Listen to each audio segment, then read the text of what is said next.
임꺽정의 위세는요, 하늘 높은 줄 모르고 올라갑니다. 조선 조정에서는 하루라도 빨리 임꺽정의 기세를 꺾기 위해서 각 지방 관군에게 임꺽정을 체포하라는 엄명을 내립니다. 자, 가장 먼저 지방 관군의 목표가 된 곳 어디였겠습니까? 황해도. 네, 맞습니다. 관군들은요, 임꺽정을 잡기 위해서 황해도 각지에 퍼진 임꺽정의 소굴로 향합니다. 자, 그런데 1560년 10월 22일 조선 조정에는요, 더욱 충격적인 소식이 전해집니다. 임꺽정이 황해도 관군을 모두 따돌리고 다른 곳으로 도망쳤다는 겁니다. 와, 평안도까지. 네, 바로 평안도의 맹산. 결국 재빨리 평안도로 발길을 돌린 지방 관군들. 자, 그러면 이번엔 잡을 수 있었을까요? 못 잡았을 거예요. 관군들은 이 평안도에서도 임꺽정의 그림자조차도 찾을 수 없었습니다. 이미 도적단은 다른 곳으로 이동하고 있었거든요. 이젠 평안도를 넘어서 강원도 이천까지 출몰했다는 겁니다. 근데 임꺽정도 약간 그 동해번쪽, 서해번쪽이. 그렇죠. 네, 명종은 임꺽정을 소탕하기 위해서 실적이 없는 이전의 관리들을 파직시키고 새로운 관리를 파견하기도 했습니다만 새로 부임한 관리들조차 임꺽정이 두려워서 잡지를 못했습니다. 그러는 사이에 임꺽정의 세력은 더 커졌고요. 또 활동 범위도 더 늘어난 것으로 보입니다.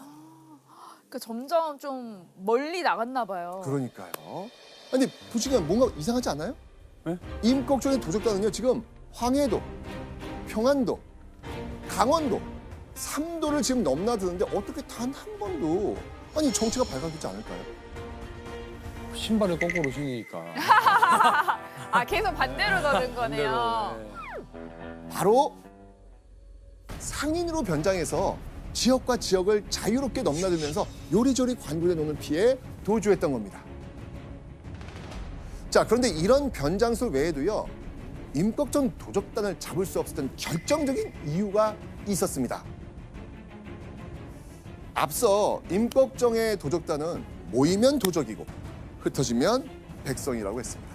마을 곳곳, 관청 안까지 임꺽정의 도적단이 스파이처럼 숨어 있었던 겁니다. 이러니 지방 관하에서 임꺽정을 잡으려고 습격을 해도 임꺽정은 이미 그 정보를 알고 있었던 겁니다. 능수능란하게 조선 관군을 속이고 따돌리는 임꺽정. 자, 계속된 성공에 임꺽정의 기세 어떻겠습니까? 어깨가 여기까지. 아주 기세 등등해졌겠죠. 이후 임꺽정은요, 더욱 대담하게 행동하기 시작합니다.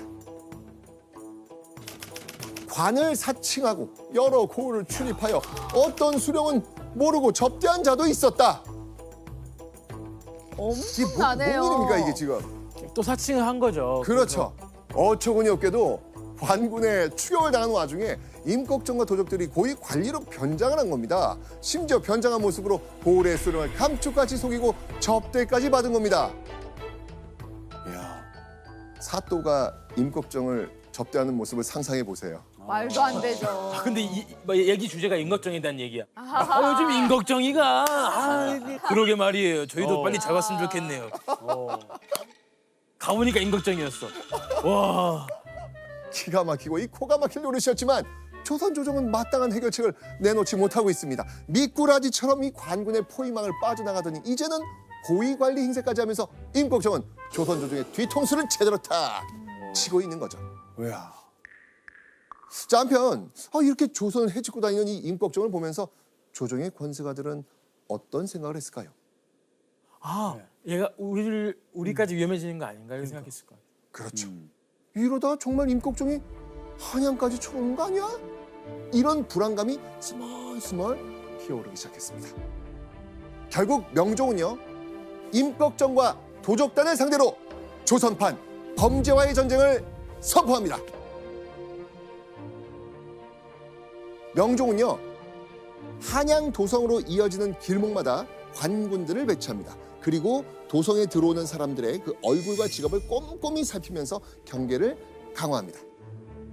자, 그렇게 철저한 감시와 통제를 이어가던 중 딱 일주일 뒤인 1560년 10월 28일 조선 조정을 발칵 뒤집는 소식이 전해집니다. 빼앗은 재물을 실어다 한양에 두고 소굴을 만들었습니다. 한양에 온 거네요?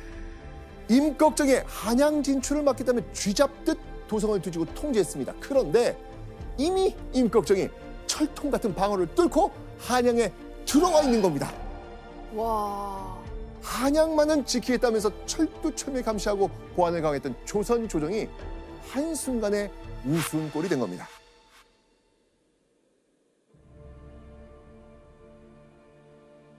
자, 임꺽정이 지금 한양에 이미 소굴을 틀었대요. 자, 이 소식을 지금 명종과 권세가 들었어요. 여러분이라면 어떻겠습니까? 어유, 그 벌벌 떨면서 집안에 그 맞아. 경비병을 더 둬야죠. 그렇죠. 일단 지키려고 막 돈 숨기고 그럴 것 같아요. 그 자물쇠라는 자물쇠 다 사고. 자, 명종은요 한양을 5개의 구역으로 나눈 다음에요 관군을 배치하고 대대적인 수색에 나섭니다. 자, 그리고요 샅샅이 뒤져 먼지 같은 흔적이라도 찾아내라 라고 하면서 지엄한 어명을 내립니다. 와우. 그렇게 촘촘한 수사를 이어가던 중 임꺽정에 대한 근심으로 속이 타들어가던 명종에게 단비 같은 휘소식이 들립니다. 한양에서 관군이 드디어 누군가를 잡았다는 겁니다. 오. 한양 도성에서 체포된 사람 과연 누구였을까요? 임꺽정인가 보다. 이 남자의 이름은 서림. 서림. 바로 임꺽정의 오른팔. 임꺽정 도적단의 두뇌이자 임꺽정이 믿고 의지하는 인물 바로 그 전략가였습니다. 와, 거의 뭐 오른팔 왼팔이겠네요. 그렇죠.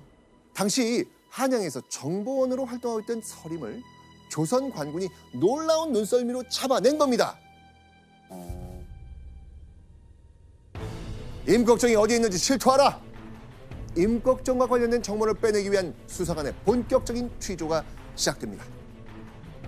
임꺽정의 오른팔 서림의 입 열렸을까요? 아니요, 안 열렸을 것 같아요. 근데 처음엔 안 열렸을 것 같아요. 네, 서림은 쉽게 입을 열지 않습니다. 그러자 수사관은요, 서림을 회유하기 위해 슬며시 은밀한 조건을 제시합니다. 자수하면 평범하게 살 수 있게 지원도 해주고 상으로 벼슬까지 준다고 회유한 겁니다. 결국 수사관의 취조와 회유 끝에 서림이 임꺽정의 근거지와 정보를 불기 시작합니다. 임꺽정은 이미 한양을 빠져나가 황해도에 있습니다. 그리고 마침내 서림의 입에서 특급 정보를 듣게 됩니다. 이렇게 오는 26일 새 봉산군수 이흠례를 죽이기로 의논하였다.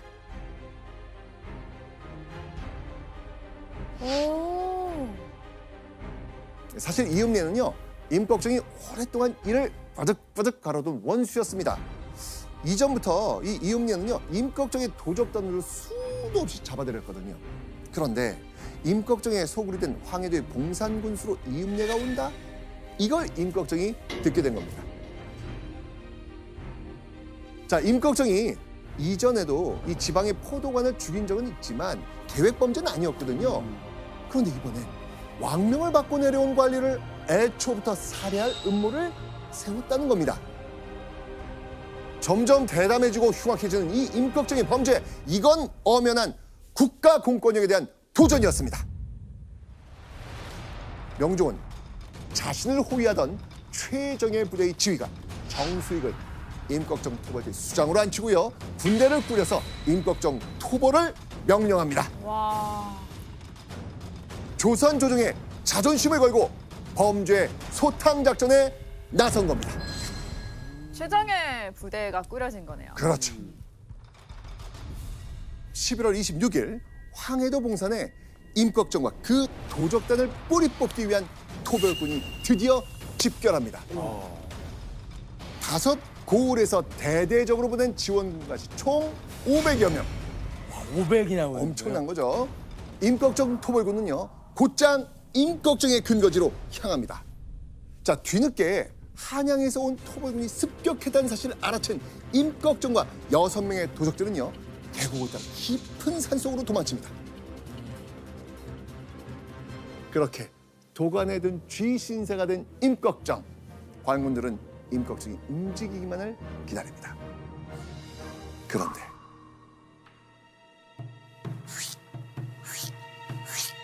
무언가 바람을 가르는 소리가 연달아 들리더니 토벌군이 하나, 둘, 속수무책으로 쓰러지기 시작합니다. 자, 도대체 무슨 일이 일어난 걸까요?